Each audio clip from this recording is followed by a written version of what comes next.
వచ్చిన ఆడపడుచులకి, అక్క చెల్లెలకి, భవానీదేవి భక్తులకి,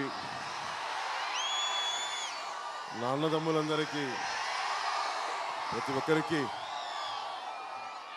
పేరు పేరున నా హృదయపూర్వక నమస్కారాలు.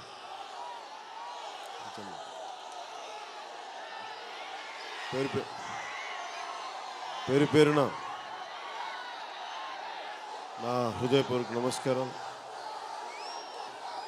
ఇంత ప్రేమతోటి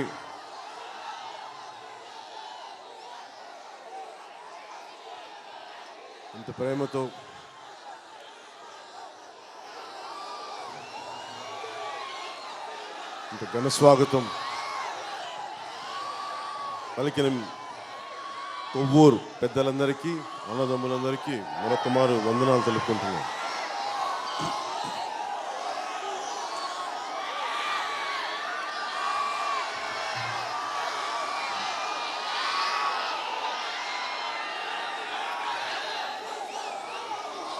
అన్నయ్య, ఏం ఆలోచిస్తున్నానంటే,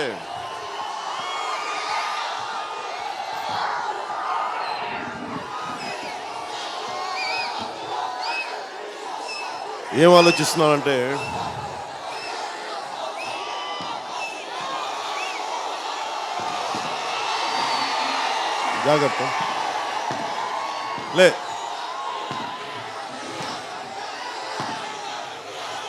రాజకీయాల్లోకి వచ్చాక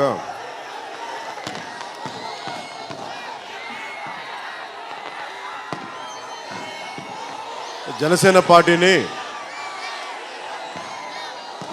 పవర్ కోసం రాలేదు, ప్రశ్నించడం కోసం అని అప్పుడప్పుడు చూస్తూ ఉంటాం.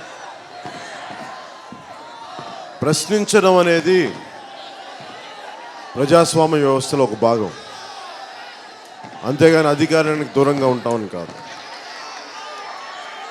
అంటే మనం ప్రశ్నిస్తూ తెలుగుదేశాన్ని ముఖ్యమంత్రి గారిని కూర్చోబెట్టినట్టుగా రేపు పొద్దున వాళ్ళ అబ్బాయి లోకేష్ గారిని, ఆ తర్వాత వాళ్ళందరినీ ఎప్పటికీ ముఖ్యమంత్రి పదవిలో కూర్చోబెట్టడానికి కాదు. 2014లో తెలుగుదేశం పార్టీకి సపోర్ట్ చేయడానికి చాలా బలమైన కారణాలు. రాష్ట్ర విభజన జరిగింది, రాష్ట్రానికి బాధ్యత ఉండి, అనుభవం ఉండి, అలాంటి నాయకుడు కావాలి. జగన్మోహన్ రెడ్డి గారి కంటే, వైసీపీ కంటే కూడా టీడీపీ ముఖ్యమంత్రి గారి అనుభవం మంచిదని చెప్పి సపోర్ట్ చేశాను. అంతేగాని ఆ అనుభవం పడిపోతారు, జాగ్రత్త. ఆ అనుభవం ప్రజాపాలనని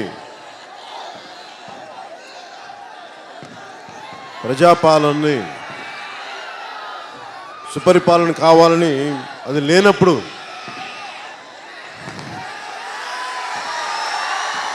ఖచ్చితంగా దాన్ని బలంగా మాట్లాడతాం. ముఖ్యంగా కొవ్వూరు దగ్గరికి వచ్చేటప్పటికి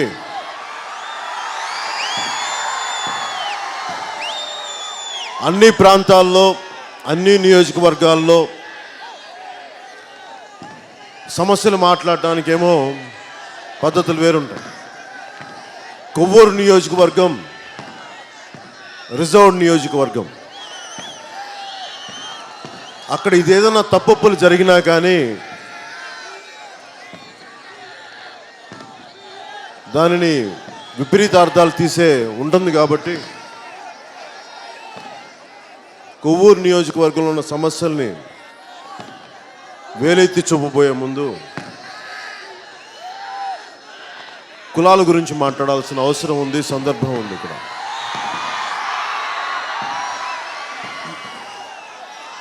ప్రతి ఒక్కరం ఏదో కులంలో పుట్టాలి. ఒక రూపు, రంగు ఏదో ఉంటుంది, మనం చూస్ చేసుకోలేదు. మనం ఏ కులంలో పుట్టాలో మనకెవరికి కోరుకుంటే రాలా, పుట్టాం అంతే. కులాల ఐక్యత అనే పదం ఎందుకు మాట్లాడానంటే, భారతదేశం వృత్తి ఆధారిత కులాలు. వృత్తిని ఏ పని అయితే చేస్తామో ఆ పనికి ఒక కులం ఏర్పడింది. రాను రాను అధోగతికి పాలవటం వల్ల కులాల మధ్య అసమానతలు పెరిగినాయి. వీటన్నిటిని దృష్టిలో పెట్టుకొని నేను కులాల ఐక్యతను పెట్టడానికి చాలా ఆలోచించి పెట్టాను కొన్ని దశాబ్దాలు. ఎందుకంటే నా ఇంట్లో కులాలని మతాలని దూరంగా పెట్టాను. ఎందుకంటే నా మనుషులు సమానంగా ఉంటారు అందరూ. రాజకీయాల్లోకి వచ్చాక మీకు తెలుసు, నేను 2008 2009లో కూడా నుంచి నేను పాలిటిక్స్లో ఉన్నాను. చాలామందికి తెలుసో లేదో తెలియదు, కానీ ఎక్కువ శాతం మన పేపర్లు చదివితే తెలుస్తూ ఉంటుంది. ఉదాహరణకి నేను ఏదైనా వేలెత్తి చూపించినప్పుడు ఒక మంత్రిని కానీ ఒక ఎమ్మెల్యేని కానీ మీరు మరుసటి రోజు చూడండి, ముఖ్యమంత్రి గారు తిట్టున్నాను. నేను వచ్చిన కులం నుంచి ఒక గంటా శ్రీనివాసరావును, ఒక కళా వెంకట్రావు గారును నన్ను తిట్టడానికి ఎవరిని వాడతారో చూడండి. లోకేష్ గారు తిట్టరు. లోకేష్ గారు చాలా మంచిగా, ఆయనకి మాకు చాలా ఇష్టం అని మాట్లాడతారు. ఎవరి చేత తిట్టిస్తారంటే, నేను ఏ కులంలో నుంచి వచ్చానో ఆ కులం చేతలు తిట్టిస్తారు. లేదంటే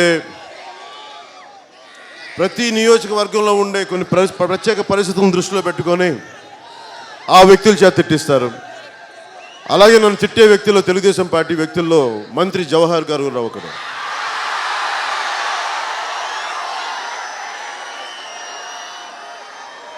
అని అనుకున్నా. ఇప్పుడు మంత్రి జవహర్ గారు తిట్టేది ముఖ్యమంత్రి గారు తిట్టచ్చు కదా, నన్ను వాళ్ళ అబ్బాయి లోకేష్ తిట్టచ్చు కదా, దేవినేని ఉమ్మగారు తిట్టచ్చు కదా. వీళ్ళు ఎవరు తిట్టరు, జవహర్ గారి చేత తిట్టిస్తారు. అంటే ఏం అర్థం దానికి? అంటే నేను ఎక్కువ మాట్లాడితే అంటే నువ్వు ఎస్సీ కులాలకు వ్యతిరేకం అని చెప్పడానికా? అంటే కులాల మధ్య చిచ్చు పెట్టడానికా? నేను ఎవరినైనా ఎలా చూస్తానంటే కులాలుగా చూడను, ప్రజల్ని రిప్రజెంట్ చేసే ప్రజాప్రతినిధులుగానే చూస్తాను, వారు ఏ కులం అయినప్పటికీ.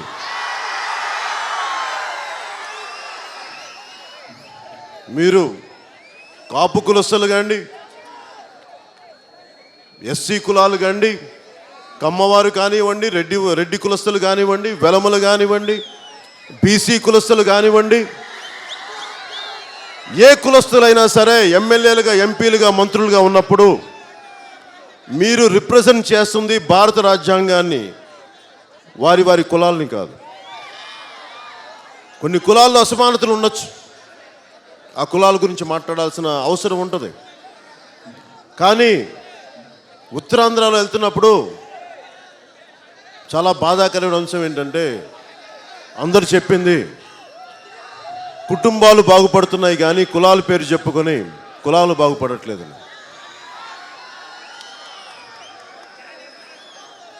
అంటే నాకు జవహర్ గారిని చూస్తే అనిపిస్తూ ఉంటుంది, గురుర్ బ్రహ్మ గురుర్ విష్ణు గురుర్ దేవో మహేశ్వర అంటాం మన టీచర్స్ని, ఉపాధ్యాయుల్ని. మొన్న ఈ మధ్య నెల్లూరు వెళ్ళినప్పుడు కూడా నాకు చదువు చెప్పిన టీచర్స్కి పాదాభివందనం చేసి నమస్కారం పెట్టాను. నా గురువు అంటే అంత ఇష్టం, టీచర్ వృత్తి అంటే అంత గౌరవం నాకు. అలాంటి ఉపాధ్యాయ వృత్తి నుంచి వచ్చిన జవహర్ గారు, మంత్రి జవహర్ గారు ప్రజలకు నేర్పించిన పాఠం ఏంటంటే, బీరు తాగండి, బీరు వల్ల ఆరోగ్యం చెడిపోదాం.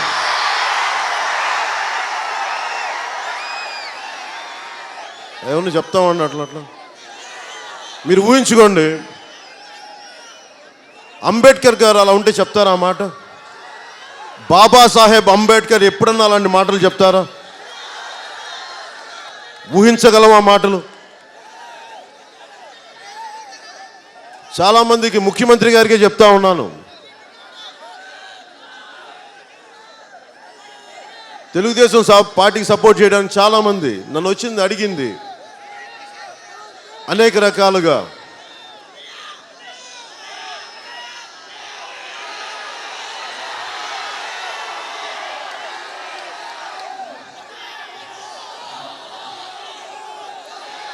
ఖమ్మంపాటి రామ్మోహన్ రావు గారు,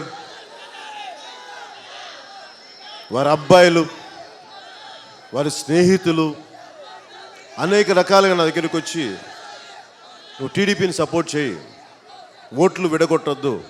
నన్ను అడిగింది ఎవరు? కాపులు అడగలేదు, ఎస్సీ కులాలు అడగలేదు. నన్ను వచ్చి అడిగింది కమ్మవారు అడిగారు. నేను వారు అడిగారని సపోర్ట్ చేయలే. నేనేం కోరుకున్నానంటే అనుభవం ఉన్న నాయకులు చంద్రబాబు నాయుడు గారు, అనుభవం కావాలి. ఆయన ఏ కులం అన్నైనా ఆలోచించాల, అనుభవం ఉన్న నాయకుడు.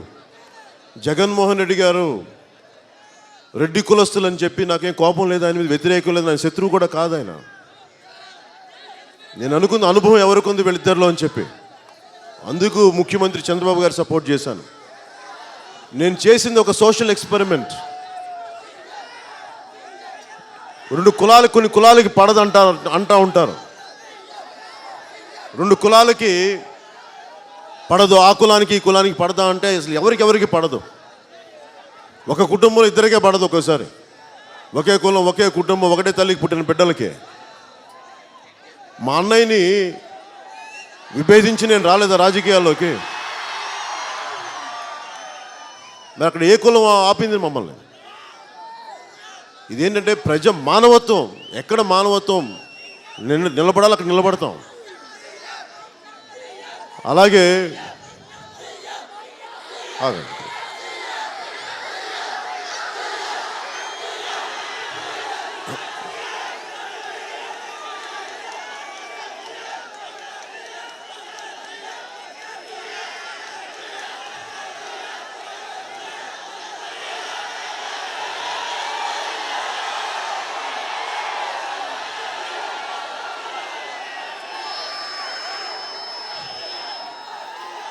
ప్రతిసారి నేను ఏదైనా మాట్లాడితే తెలుగుదేశం పార్టీ గురించి, పవన్ కళ్యాణ్ ఇరకాటంలో పెట్టాలంటే ఏ కులస్తుల చేత మాట్లాడించాలి, పవన్ కళ్యాణ్ మాట్లాడిన పబ్లిక్ పాలసీ మీద ఎంత బలంగా సమాధానం చెప్దాం కాదు. ఏ కులస్తుడైన మంత్రిగానో ఎమ్మెల్యే చేత పెడితే ఎవరు బలంగా మాట్లాడతారు? అతను ఎలా ఇరకాటంలో పెడతాడు? నేను నిజంగా ఓట్ల కోసం రాజకీయం చేస్తే మేబీ నేను అందరిలాగా మాట్లాడేవాడినేమో. ఈ మాట మాట్లాడితే నాకు ఆ కులం ఓట్లు పోతాయేమో, ఈ మాట మాట్లాడితే ఆ కులం ఓట్లు పోతాయేమో. నేను అలా కుల రాజకీయాలు చేయడానికి రాలేదు రాజకీయాల్లోకి.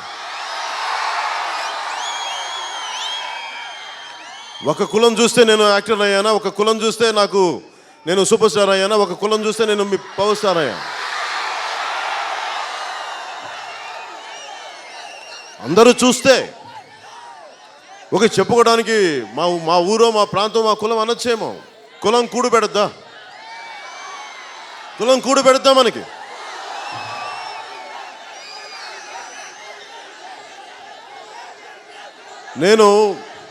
నా స్నేహితులు చాలామంది, నేను నెల్లూరులో పెరిగేటప్పుడు నా స్నేహితులందరూ మాకు తెలీదు, మేము ఏ కులం ఏంటో మాకు తెలియదు. మా చిన్నప్పుడు పెరిగేటప్పుడు మేమందరం ఒకచోట చదువుకున్నాం. ఇప్పుడు పెద్దయ్యాక చూస్తే మాలల్లో, మా స్నేహితులందరిలో మాల కులస్తులు ఉన్నారు, మాదిగలు ఉన్నారు, కమ్మవారు ఉన్నారు, రెడ్లు ఉన్నారు, అన్ని ముస్లిమ్స్ ఉన్నారు, క్రిస్టియన్స్ ఉన్నారు. మాకు ఎప్పుడు కులం లేదు మా స్నేహితుల మధ్యలో. మరి పెరిగి పెద్దయ్యాక రాజకీయాల్లోకి వచ్చే కులం దేనికి? నేను ఎందుకు మాట్లాడుతున్నానంటే ప్రతిసారి నేను తెలుగుదేశం పార్టీని అన్నప్పుడల్లా అవి వాళ్ళు చేసే రాజకీయాలు. ఈ మధ్యన నేను చాలామంది సెంట్రల్ యూనివర్సిటీ నుంచి, ఢిల్లీ నుంచి, చాలా యూనివర్సిటీల నుంచి చాలామంది దళిత విద్యార్థులు, మేధావులు కలిశారు నన్ను. వాళ్ళు నన్ను అడిగింది ఒకటే, మీరు పార్టీ పెట్టారు కదా, మీరు కూడా బీసీసీఎల్ ఎస్సీసీఎల్ పెడుతున్నారా అని అడిగారు. అంటే ప్రతి పార్టీకి BCCL, SCCL, STCL, minority cell అని పెడతా ఉంటారు. వాళ్ళు అడిగింది అది నాకు చాలా కాలం నుంచి ఉంటే ఆలోచన, మనుషులను ఎందుకు ఇలా వేర్పాటు చేస్తారని. BC cell, SC cell, ST cell, minority cell అని. మీరు భారతదేశం అంతా ఒకటే, మనుషులందరూ ఒకటే అనుకున్నప్పుడు, రాజ్యాంగం మీద మాకు గౌరవం ఉంది అనుకున్నప్పుడు మనుషులు ఎందుకు వేరు చేస్తారు? వాళ్ళని విధుల ద్వారా చెప్పండి, బాధ్యతలు ఇవ్వండి, డిఫరెంట్ బాధ్యతలు.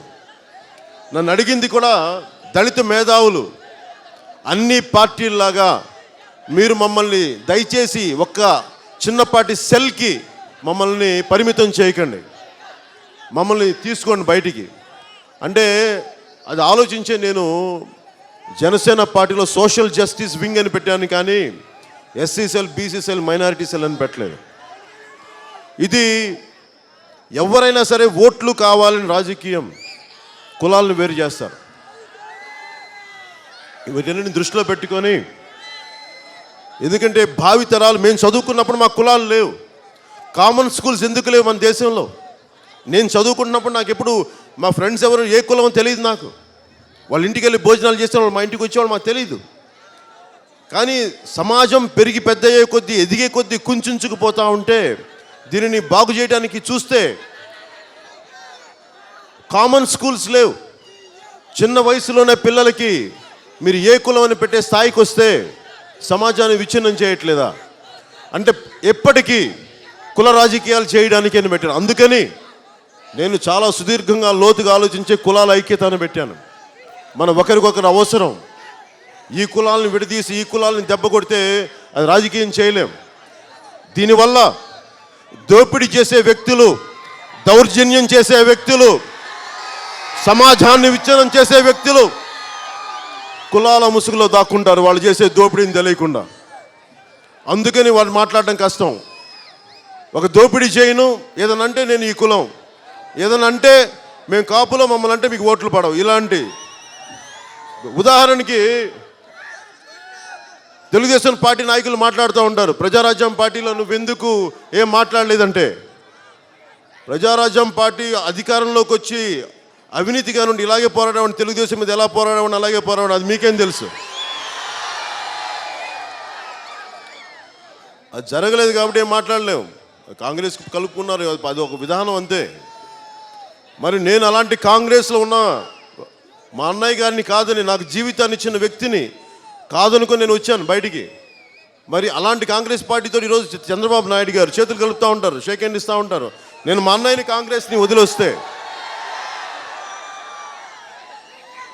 మరి ముఖ్యమంత్రి గారు మరి ఏంటి మీ ఆలోచన విధానం ఏంటి? ఎవరికి మెచ్యూరిటీ ఉంది, ఎవరికి అనుభవం ఉంది ఇక్కడ? ఆలోచించండి ఒకసారి. అంటే మేమేమో కాంగ్రెస్ పార్టీతో గొడవ పెట్టి నా సొంత అన్నని, నాకు జీవితాన్ని ఇచ్చిన వదులుకొని నేను తెలుగు ప్రజల కోసం వస్తే, కానీ అవసరాల రాజకీయం కోసం ఆవశ్యకతని కొత్త స్ట్రాటజీలు పెట్టి మళ్ళీ మీరు కాంగ్రెస్తో కలిపితే నా కాంగ్రెస్ పార్టీ వ్యతిరేకమేం కాదు, వారు నా శత్రువులు కాదు. నేను వారితో విభేదించేది ఒకటే. రాష్ట్ర విభజన జరుగుతున్నప్పుడు 1997లో 96లో మీరు మేనిఫెస్టోలో పెట్టుకున్నప్పుడు సెపరేట్ తెలంగాణ ఇస్తామని, మరి అంత అందంగా ఎందుకు మీరు విభజించలేదు? వారి విభజన వల్లే ఈ రోజున అనేక బీసీ కులాలు తెలంగాణలో లక్షలాది మంది ఓసీ కులాలుగా అయిపోయినాయి. ఎవరు మాట్లాడరే? అది మాట్లాడరే ఎవరు? ముఖ్యమంత్రి గారు మాట్లాడితే అనుభవం అని చెప్తా ఉంటారు. మీ అనుభవం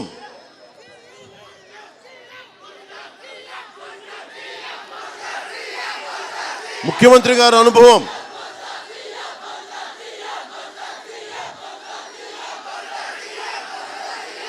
ఐదు సంతకాలు పెట్టారు ముఖ్యమంత్రి గారు. ఆ సంతకాల్లో బెల్ట్ షాపులు రద్దు చేస్తామని చెప్పి, బెల్ట్ షాపులు ఉంటే తాట తీస్తాం, తోలు తీస్తామని చెప్పారు. మరి అలాంటి బెల్ట్ షాపులు కొవ్వూరులో ఉంటాయి, మరి ఎందుకు మీరు తాట తీరు, ఎందుకు తోలు తీరు? ఎవరు మాట్లాడరే? ఏం చెప్పాలి దీని గురించి? ముఖ్యమంత్రి గారు మేజర్ స్లోగన్ ఏంటంటే, బాబు వస్తే జాబ్ వస్తుంది,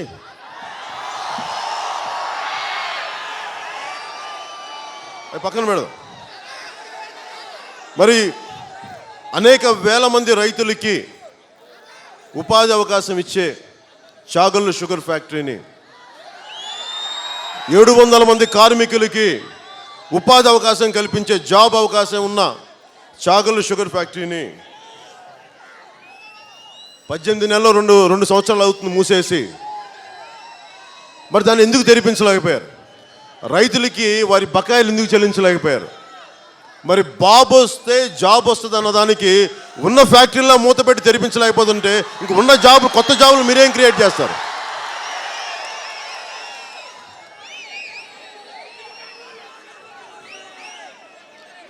మన మధ్య నేను ఉత్తరాంధ్ర పర్యటనకి వెళ్ళినప్పుడు అరకు నుంచి పాడేరుకి వెళ్ళే దారిలో, వచ్చే దారిలో కొంతమంది గిరిజన యువకులు ఆపేశారు. నన్ను లోపలికి తీసుకెళ్ళారు ఆపేసి. ఒక 7 కిలోమీటర్లు, 9 కిలోమీటర్లు, 10 కిలోమీటర్లు తీసుకెళ్ళి, ఎందుకు గుర్తొచ్చిందంటే అది మన ఐపంగిడి దుద్దుగురికి వెళ్ళే రోడ్లో మీకు ఎన్ని క్వారీలు ఉన్నాయో తెలుసు, ఆ క్వారీల వల్ల వచ్చే కాలుష్యం తెలుసు, ఎంత ఇబ్బంది పడతామో తెలుసు. అక్కడ కూడా ఆ ఉత్తరాంధ్ర మన అరకు పాడేరు మధ్యలో వెళ్ళిన గ్రామంలో మన ఈ మధ్య నక్సలైట్లు చంపేశారు ఒక గిరిజన ఎమ్మెల్యేని, మాజీ ఎమ్మెల్యేని. నేను ఆ క్వారీకి నేను వెళ్ళాను. వెళ్తే అక్కడ ఉన్నది అత్యధిక శాతం ఎస్సీ ప్రజలు, ఎస్టీలు, గిరిజనులు, ఎస్సీలు. వాళ్ళు నాకు చెప్పారు, అన్న నేను మీకు కొంతమంది నాకు సపోర్ట్ చేశారంట, ఎక్కువ శాతం మేము మీ పార్టీ కాదన్నా వైసీపీ పార్టీ మేము, కానీ జగన్ గారు మమ్మల్ని పట్టించుకోలేదు, మేము మిమ్మల్ని ఆయన పట్టించుకోకుండా వెళ్ళిపోతున్నారు, అందుకని మిమ్మల్ని ఆపి అడుగుతున్నాం, మాకు సహాయం చేయండి, ఒకసారి వచ్చి మా సమస్యను బయటికి తీయండి అంటే, నేను లోపలికి వెళ్ళి చూస్తే మనకు తెలుసు మన గ్రామాలు ఎలా ఉంటాయో, ఊటగెట్లు ఉంటాయి, నీటి గెట్లు ఉంటాయి. ఒక 4 అడుగులు, ఒక 1500-2000 మంది ఉండే గ్రామానికి ఒక 4 అడుగులు వచ్చే నీటి గడ్డ, అదే ఆధారం. అలాంటి చోట ఒక చర్చి ఉంది, మొత్తం ఎక్కువ శాతం మంది క్రిస్టియన్ మతస్థులు, ఎక్కువ శాతం మంది మిగతా ఉంది గిరిజనులు, గిరిజన సాంప్రదాయాన్ని పాటించేవాళ్ళు. వాళ్ళు వచ్చి అడిగింది, కొన్ని సంవత్సరాలుగా ఇక్కడ క్వారీ బద్దలు కొట్టేస్తామని మా ఇల్లు బీటలు వారిపోతున్నాయి, మా చర్చి పగిలిపోతున్నాయి, పట్టించుకునే వాళ్ళు ఒకళ్ళు లేరు. మైనింగ్ శాఖకు పెట్టాం, మైనింగ్ శాఖ మంత్రితో మాట్లాడాం, ఎవరు పట్టించుకోవట్లేదు. ఒకసారి నీ దృష్టికి వస్తే సమస్య బయటికి వెళ్తుందేమో అని చెప్పి వచ్చామంటే, ఆ రోజున నేను వారందరికీ చెప్పాను, మినిస్ట్రీకి కూడా మీడియా ముఖంగా, పత్రికా ముఖంగా చెప్తే నిజంగా పట్టించుకోలేదు. నీళ్లు కలుషితం అయిపోయినాయి, ఆ నీళ్లు తాగి వాళ్ళ కిడ్నీ వ్యాధులు చనిపోతూ ఉన్నారు, ఇల్లు బీటలు వారిపోతూ ఉన్నాయి. వాళ్ళని చంపేసిన తర్వాత మన ఈ మధ్య నక్సలైట్స్ ఆ మాజీ ఎమ్మెల్యేని, ప్రజెంట్ టీడీపీ ఎమ్మెల్యేని చంపేస్తే నేను ఒకటే అనుకున్నా, అసలు పరిస్థితులు ఇక్కడ దాకా ఎందుకు తీసుకొచ్చారని. పరిస్థితులు ఇక్కడ దాకా ఎందుకు తీసుకొచ్చారు? ప్రజా సమస్యల్ని ముఖ్యమంత్రి గారి అనుభవం, ఒక టీడీపీ ఎమ్మెల్యే, ఒక మాజీ ఎమ్మెల్యే చనిపోయటం, అది ముఖ్యమంత్రి గారి అనుభవం, వారి పరిపాలన సవ్యంగా లేదని అర్థం. ఎవరన్నా సరే మన ఎమ్మెల్యేలని రక్షించుకోవాలంటే పబ్లిక్ పాలసీ చాలా బలంగా ఉండాలి, ప్రజా సంక్షేమం ఉండాలి. ముఖ్యమంత్రి గారికి, మంత్రి జవహర్ గారికి కూడా చెప్తున్నాను ఈ మాట.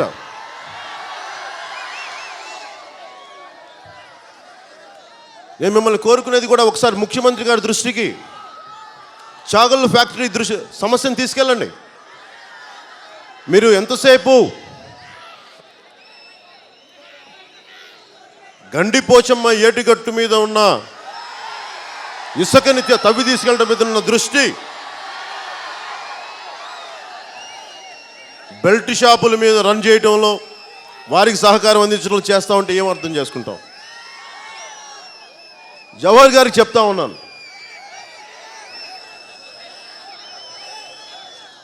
నేను అంబేద్కర్ ఆశయాల్ని, బాబాసాహెబ్ అంబేద్కర్ ఆశయాల్ని, సమసమాజం కోసం సంపూర్ణంగా ఆ స్ఫూర్తిని గుండెలో నింపుకున్నవాడిని నేను. మరి మీరే దళిత వర్గాలకు చెందిన పెద్ద నాయకులు అయ్యండి, మరి మీరే బెల్ట్ షాపులని ఎంకరేజ్ చేస్తే నిజంగా దళిత కులాలకి న్యాయం జరుగుద్దా? అణగారిన వర్గాలకి న్యాయం జరుగుద్దా? ఏ మూలకెళ్ళినా మహాత్మా గాంధీ ఉపాధి హామీ పథకం అని చెప్పి ఒకవైపు డబ్బులు ఇస్తా ఇంకోవైపు బెల్ట్ షాపుల్లో ప్రభుత్వం తీసేసుకుంటుందంటే మరి 20% పెరగదా మరి ప్రభుత్వ ఖజానాలో?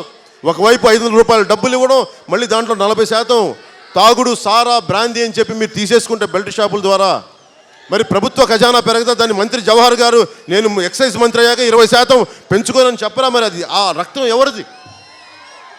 బడుగు బలహీన వర్గాలది, దళితులది. మరి మీరు వారికి అండగా నిలబడాలి. మీరు వారికి అండగా నిలబడకుండా కూర్చొని వాళ్ళని పీల్చి పిప్పి చేసే వ్యక్తులకి మీరు అండగా నిలబడితే ఎట్లా? నాకు మంత్రి జవహర్ గారికి కానీ తెలుగుదేశం నాయకులకి కానీ నేను మీలాగా ఓటు రాజకీయాలు చేయడానికి రాలేదు. బలమైన సామాజిక మార్పు రాజకీయాలు చేయడానికి రాజకీయాల్లోకి వచ్చాను.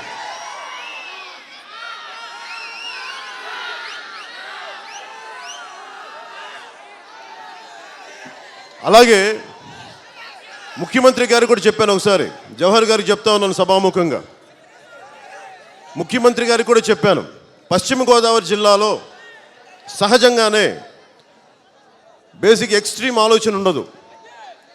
ఆదిలాబాద్లో నక్సలైట్లకి సపోర్ట్ ఉంది అంటే అదొక విధానం, నల్గొండలో ఉందంటే అదొక విధానం, శ్రీకాకుళంలో ఉందంటే ఒక విధానం. అలాంటిది పశ్చిమ గోదావరి జిల్లాలో ఉండే యువత కూడా ఎంత అసహనంతో ఉన్నారంటే ప్రతి సమస్యకి నన్ను అడిగారు, అన్న మాకు నక్సలైట్లు వెళ్ళిపోవాలి ఉందన్న, మాకు ఎవరు పట్టించుకునేవాడు ఎవరు లేడన్నా మమ్మల్ని. ఇది స్వయాన ముఖ్యమంత్రి గారికి నేనే చెప్పాను. ఎవరైనా సరే ఆగో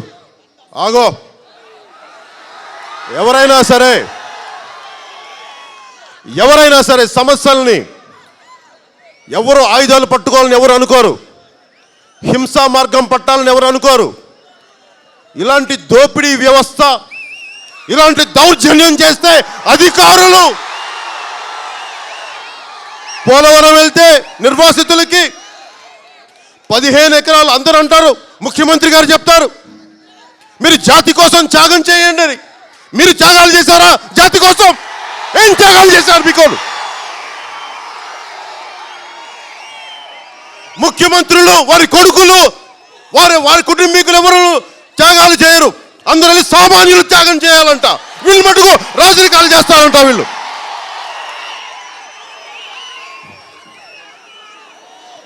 మరి ఇలాంటి పరిస్థితుల్లో 15 ఎకరాలున్న ఆసామి పోలవరం జాతీయ ప్రాజెక్ట్ అని చెప్పారు.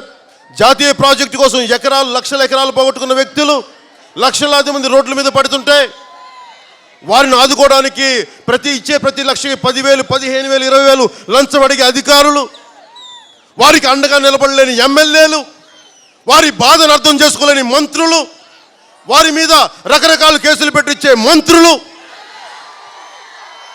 మరి ఇవన్నీ చూస్తే ప్రజాస్వామ్య వ్యవస్థ సర్వనాశనం అవుతుంటే యువత ఆయుధాలు పట్టుకోకుండా ఏం చేస్తారు? ఖచ్చితంగా ఆయుధాలు పట్టుకొని తీరుతారు.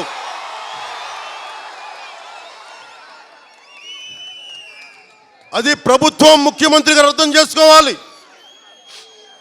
ముఖ్యమంత్రి గారికి మీరు గుర్తు చేసుకొని స్వయంగా నేనే మీకు చెప్పాను, పశ్చిమ గోదావరి జిల్లా యువతలోనే ఇంత కోపం ఉంటే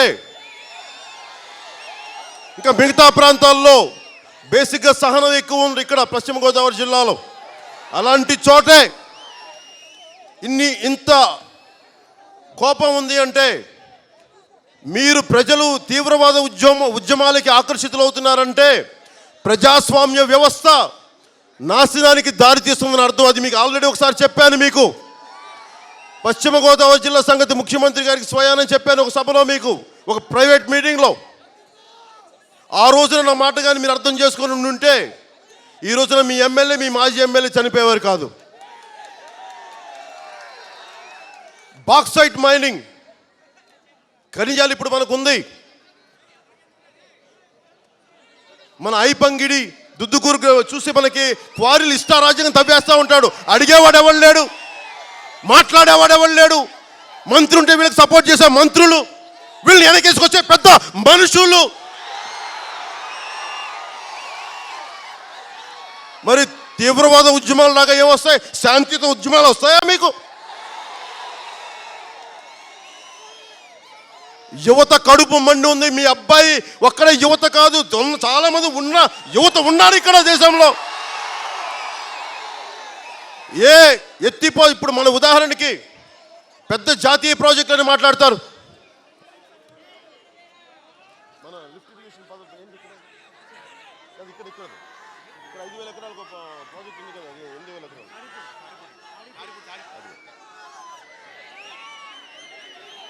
ఉదాహరణ కొవ్వూరులోనే ఒక 5,000 ఎకరాలకి ఒక లిఫ్ట్ ఇరిగేషన్ ప్రాజెక్ట్ కావాలి. 8 సంవత్సరాల నుంచి పెండింగ్ ఉంది.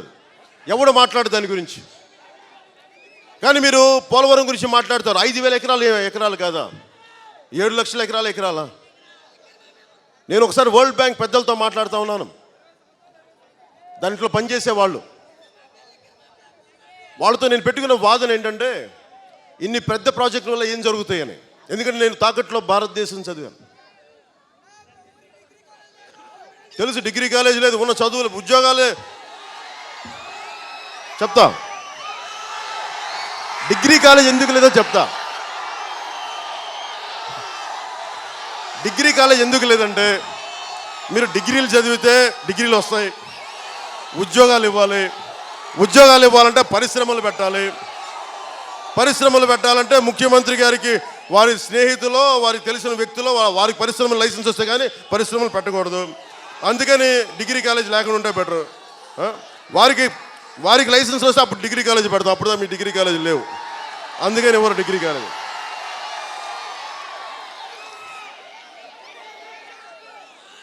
ఒకసారి నన్ను చాలామంది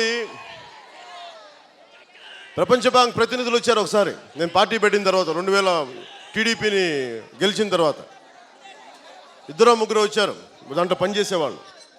వాళ్ళతో నేను అడిగింది ఏంటంటే, ఇన్ని పెద్ద ఇరిగేషన్ ప్రాజెక్ట్ ఎలా అంటే, వాళ్ళు ఒకటే చెప్పారు, నిజంగా భారతదేశానికి పనికొచ్చేది చిన్నపాటి irrigation projects, minor irrigation projects.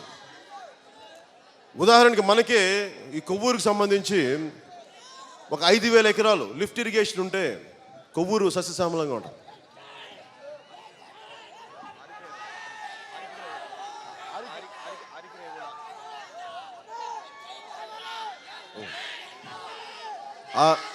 ఆ పేరు మర్చిపోయాను, ఇప్పుడు అడుగుతా ఉన్నారు.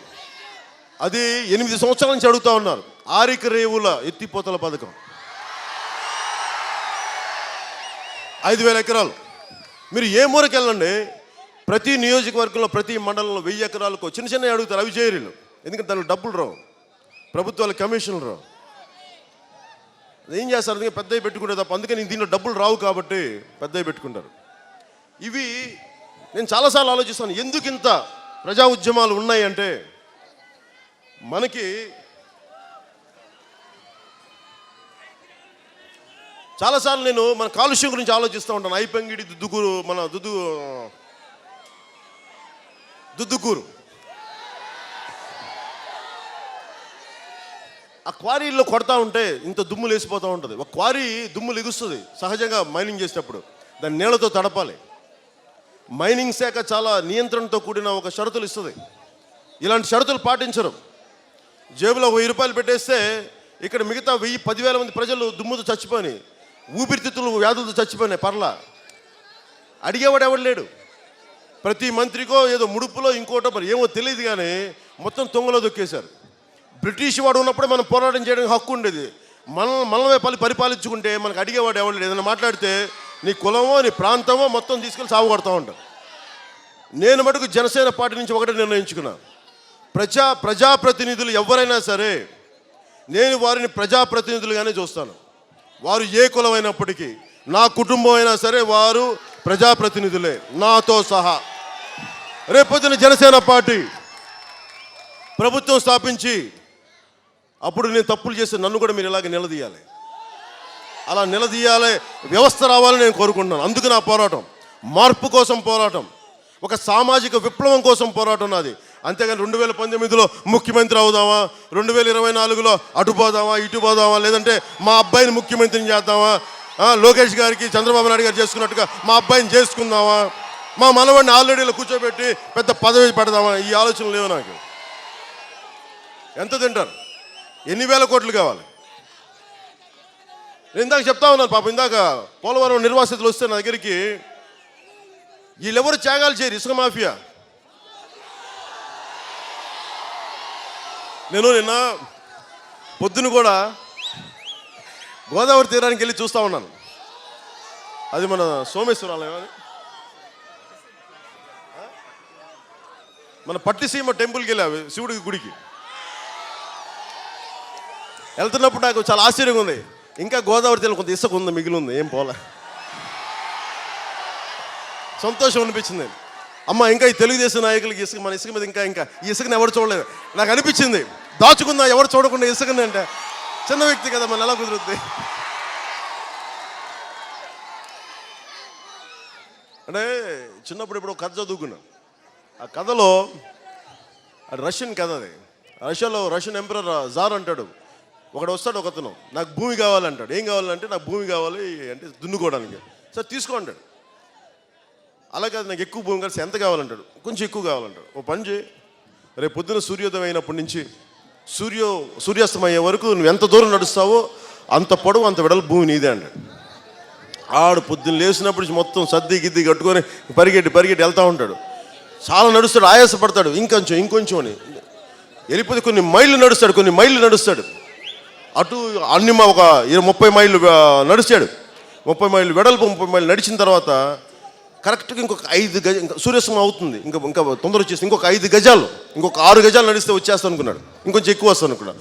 ఉన్న 30 మైళ్ళు సంపాదించిన నేల కంటే కూడా ఇంకొక 5-6 గజాలు కూడా యాడ్ అయితే మంచిదే కదా అనుకున్నాడు. వెళ్ళి అక్కడ గుండెపోటు చచ్చిపోయాడు. అంటే ఆఖరికి ఏం చేశారంటే అతను పడిపోయిన 6 గజాల్లోనే పాతిపెట్టి కప్పెట్టు. ఈ కథ చూడటానికి సరదాగా ఉంటుంది కానీ దీనికి చాలా వాస్తవం ఉంటుంది. మనం ఎంతమందిని చూసాం, ఇన్ని 100 కోట్ల దోపిడీలు చేస్తారు, పిల్లలు యాక్సిడెంట్లో చచ్చిపోతారు, ఎక్కడో మారుమూల దేశాల్లో యాక్సిడెంట్లో చచ్చిపోతారు. ఏం చేసుకుంటారు డబ్బు?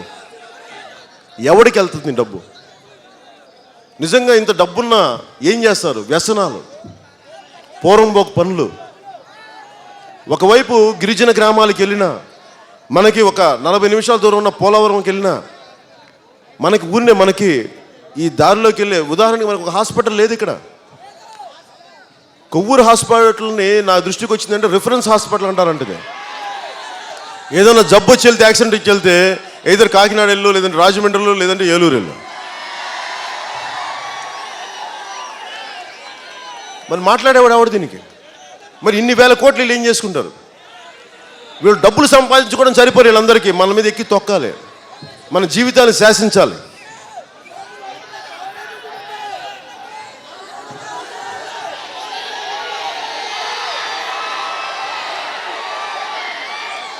అంటే మంత్రి జవహర్ గారి గురించి ముఖ్యమంత్రి జవహర్ వచ్చింది ఎందుకో సమయంగా మరి ఆయన ముఖ్యమంత్రి అయితే ఏం చేస్తారో తెలియదు కానీ జవహర్ గారు మొత్తం బెల్ట్ షాపులు వదిలేస్తారు. మొత్తం జవహర్ గారు ముఖ్యమంత్రి అయితే ఏం చేస్తారు? ప్రతి ఇంటికి ఒక బార్ లైసెన్స్ ఇస్తారు.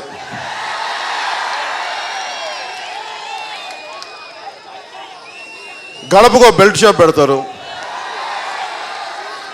రాష్ట్ర ఖజానాన్ని పెంచుతారు. దానివల్ల శాబాష్ అనిపించుకుంటారు. అంటే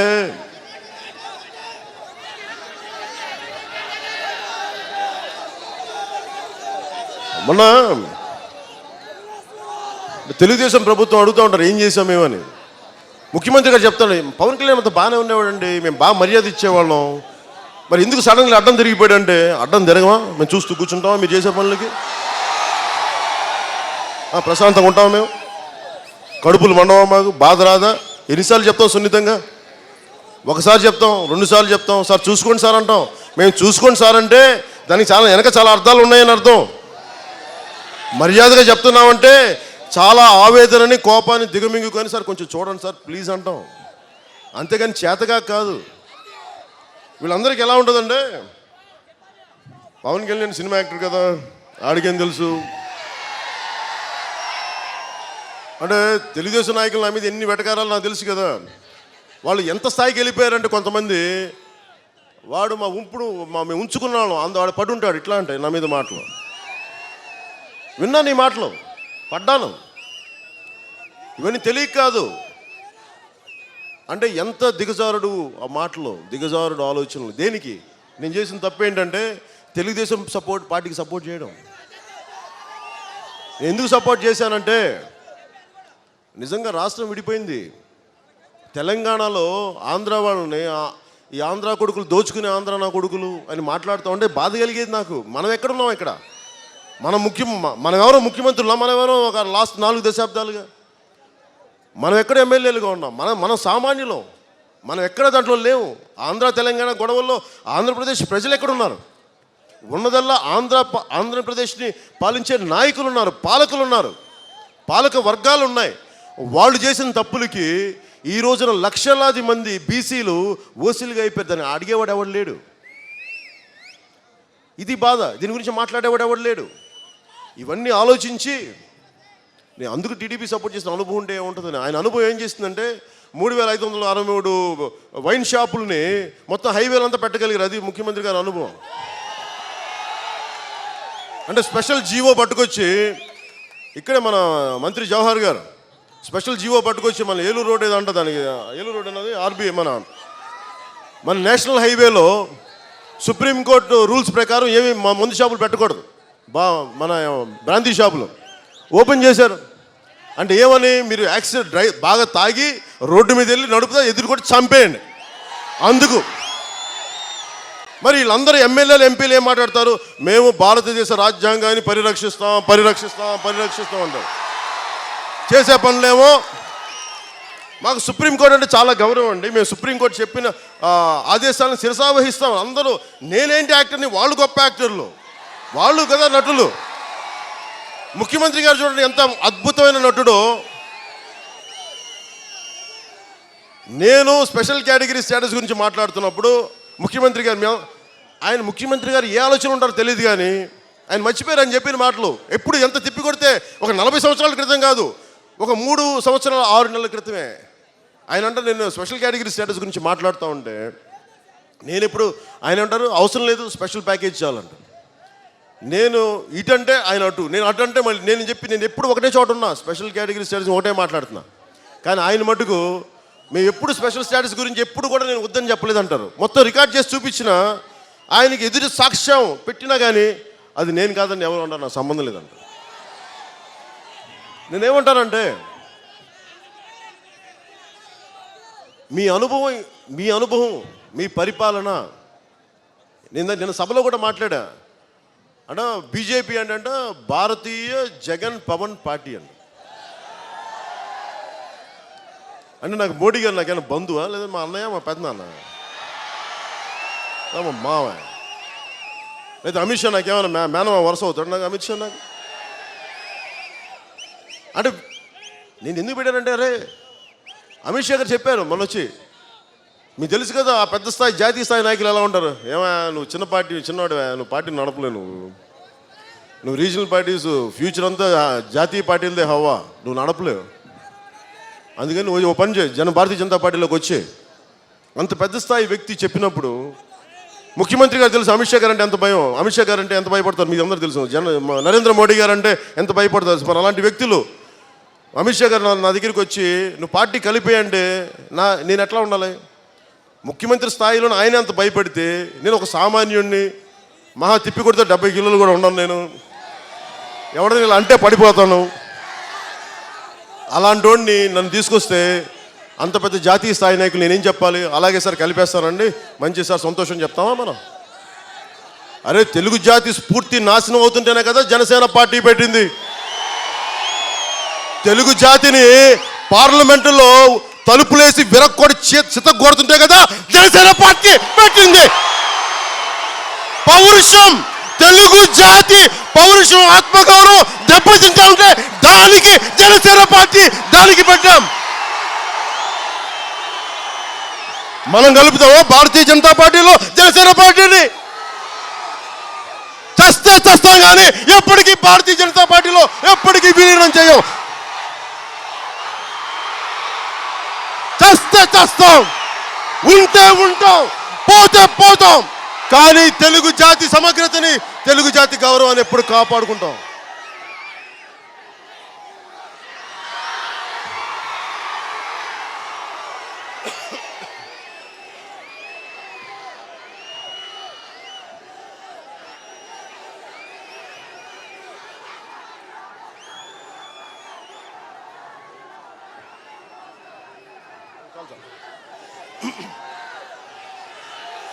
అలాగా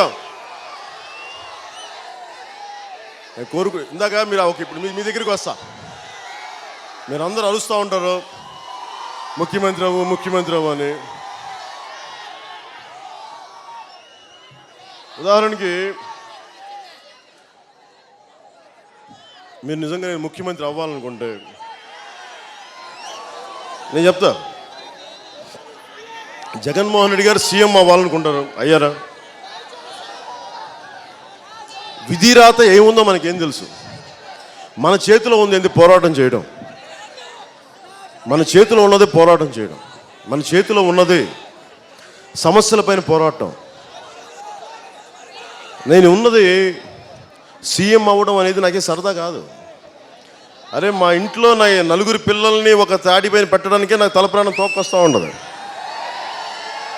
అలాంటిది ఇన్ని కోట్ల మంది ప్రజల్ని బాధ్యత తీసుకోవాలంటే అది ఎంత బరువు, అది ఒక బలమైన ముళ్ళ కిరీటం.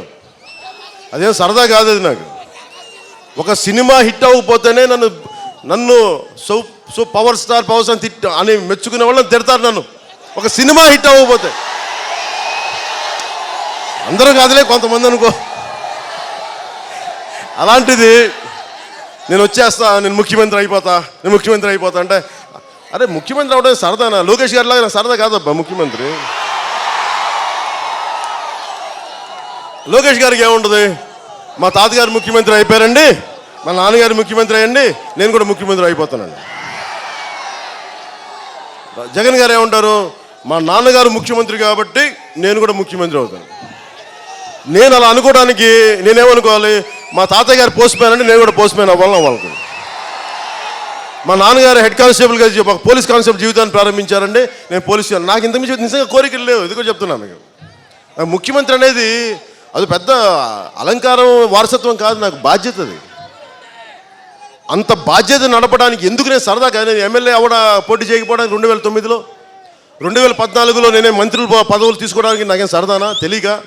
తెలుసు.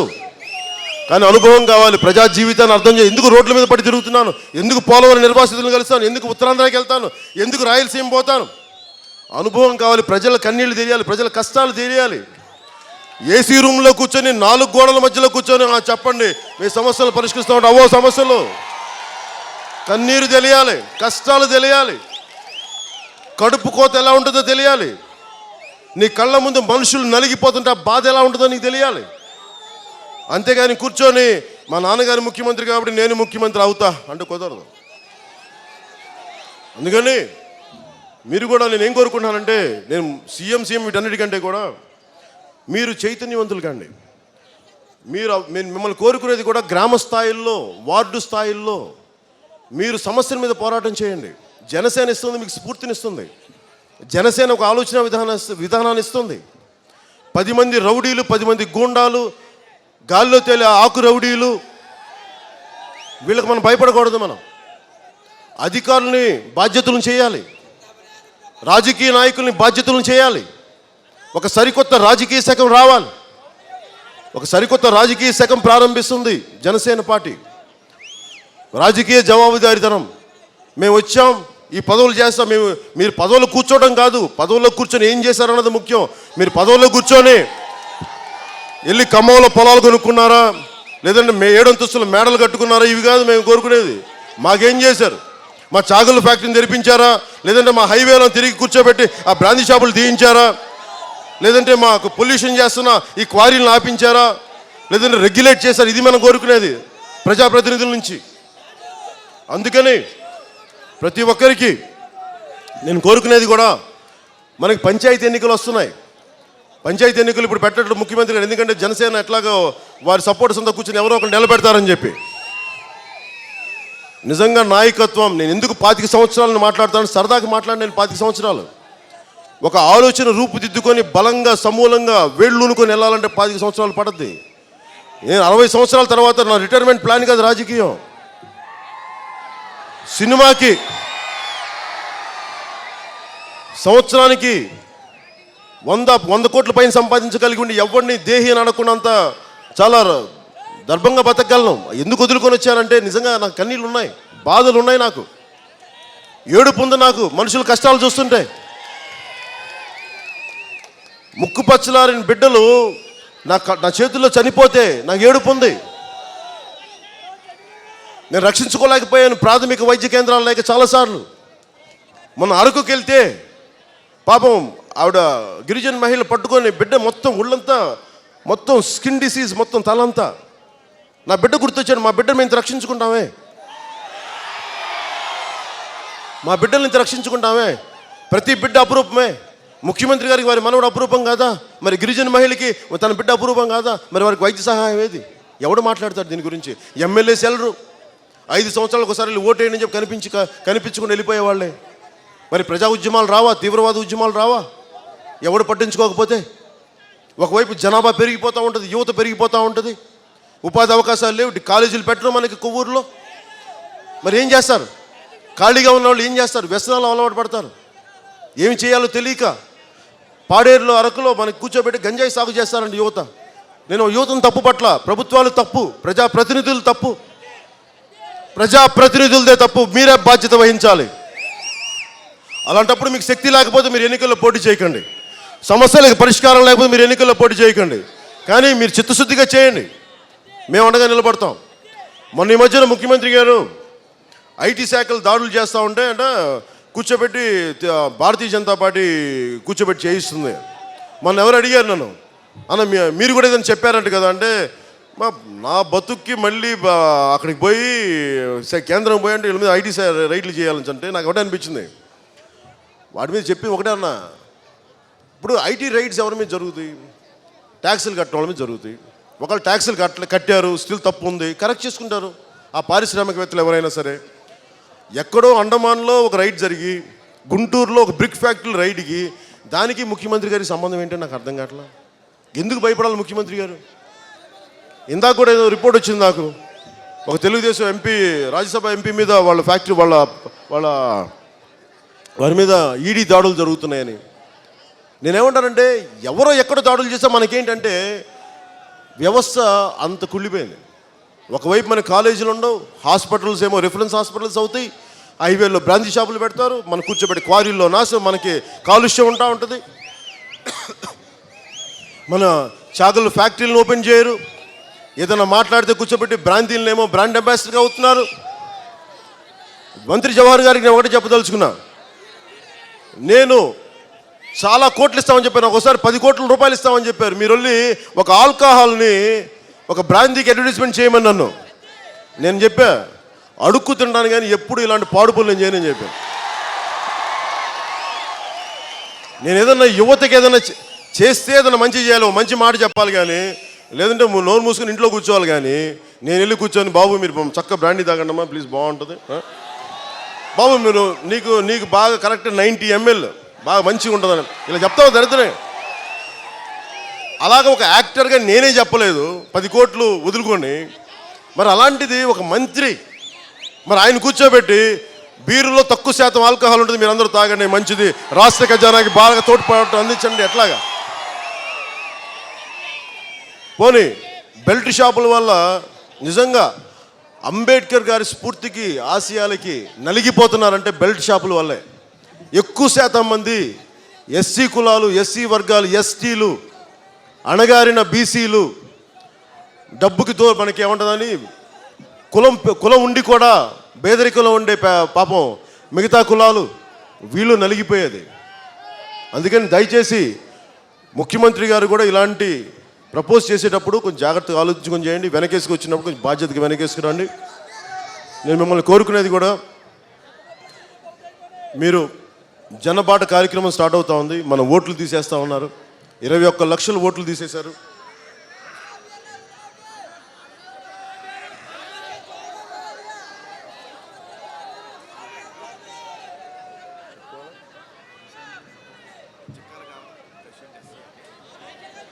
అలాగే చిక్కాల గ్రామం ప్రెసిడెంట్ ఎస్సీ కులస్తులైన చిక్కాల గ్రామం ప్రెసిడెంట్ ఎస్సీ కులస్తులైన మహిళా నాయకురాలు జన సైనికులు సహకరిస్తున్నారు. దానికి తెలుగుదేశం పార్టీ నాయకులు మంత్రి గారు సహకారం ఇవ్వద్దంటున్నారు. ప్రజలకి ఏ పార్టీతో నడవాలో వారికి సంపూర్ణమైన ప్రజాస్వామ్య హక్కు ఉంది. ఆ హక్కుని కాలరాచే హక్కు మటుకు మీకు లేదు. అందుకని ప్రతి ఒక్కరికి నేను ముఖ్యంగా జన సైనికులు చెప్పుకుంటున్నాను, మన ఓట్లు తీసేస్తా ఉన్నా 21 లక్షల్లో దాదాపు 18 లక్షల పైచీలకు ఓట్లు జనసేన ఓట్లు. ముఖ్యంగా ఈ రోజున మనకి ప్రతి జిల్లాలో నూజివీడు మొదలుకొని మన కొవ్వూరు దాకా జన సైనికులు ఓట్లు తీసేస్తూ ఉన్నారు. అందుకని ఒకసారి ఓట్లు రిజిస్టర్ చేయించుకోండి, లేదా ఓట్లు లేని వాళ్ళు ఎన్రోల్ చేయించుకోండి. రేపు పొద్దున్న జనవరికి కూడా 18 ఏళ్ళు నిండే వాళ్ళు కూడా ఇప్పుడే మీరు ఎన్రోల్ చేయించుకోవచ్చు. ఇది జనసేన పార్టీకి ఓటేయమని చెప్పడానికి చెప్పట్లేదు. ఎందుకంటే ప్రజాస్వామ్య వ్యవస్థలో మనదైన వంతు బాధ్యత మనం నిర్వహించకపోతే దుర్మార్గులే రాజ్యాలు వెళ్తారు. అది కావాలా లేదా మీరు నిర్ణయం చేసుకోండి. అందుకని మనస్ఫూర్తిగా నాకు ఆ అవకాశాన్ని ఇచ్చిన కొవ్వూరు పెద్దలందరికీ, ప్రజలందరికీ, ఆడపడుచులకి, భవానీదేవి భక్తులకి, పెద్దలకి, అన్నదమ్ములందరికీ పేరు పేరున ధన్యవాదాలు తెలుపుకుంటూ సెలవు తీసుకుంటున్నాను. జై హింద్.